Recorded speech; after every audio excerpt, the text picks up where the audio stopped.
Karamoja sub-region has 42% of stunted growth among children, with about 12% under 5 with acute malnutrition, 60% with anemic effects. Karamoja region has high poverty levels facing insecurity and severe climate shocks, which has been attributed to the higher rates of malnutrition. According to the World Vision's region manager for northern Uganda and Karamoja sub-region, Edward Kwauha, they have embarked on several programs to address the issue.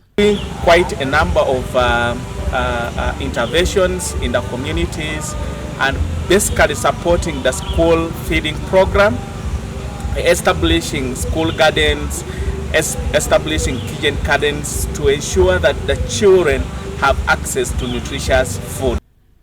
Lawrence Kanakulia, the program's in charge of advocacy, participatory ecology, land use management, PELUM, says government should focus on growing indigenous foods.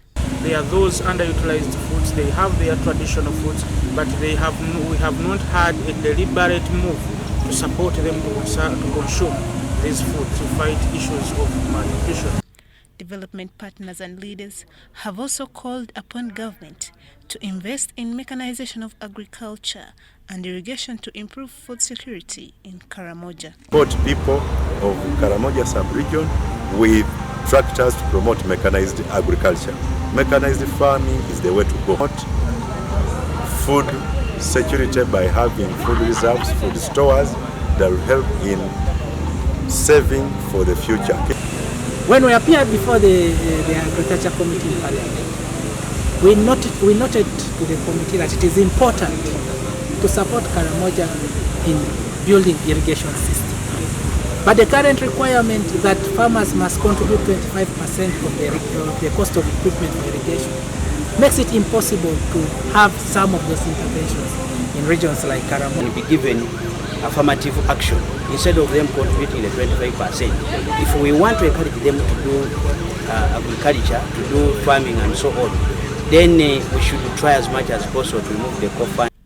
They urged government to fast-track the food and nutrition bill in order to improve nutrition in the country. Kindly ensure it reflects the context and vulnerabilities of Karamoja and institutionalize regional food reserves as provided in Article 22 of the Constitution of Uganda. Have the food and nutrition policy reviewed and passed.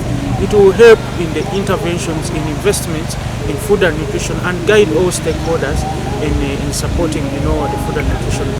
The Prime Minister of Uganda, Right Honorable Nabanja, represented here by Minister for Karamoja Affairs, Peter Likoris, reaffirmed government's commitment towards ending hunger and malnutrition in the country by investing in resilient food systems and supporting community nutrition interventions. Interventions and last track the passage of the food and nutrition bill, which will provide the legal muscle to protect every Ugandan's right and adequate nutrition. This was during the World Nutrition Day celebrations held in Moroto municipality under the theme Empowering Better Nutrition for the People. The function was attended by RDCs, development partners, local leaders, members of parliament from across Karamoja sub-region, among others. Cayenne Faith, Maureen Iga for UBC. Hereby resume the commitment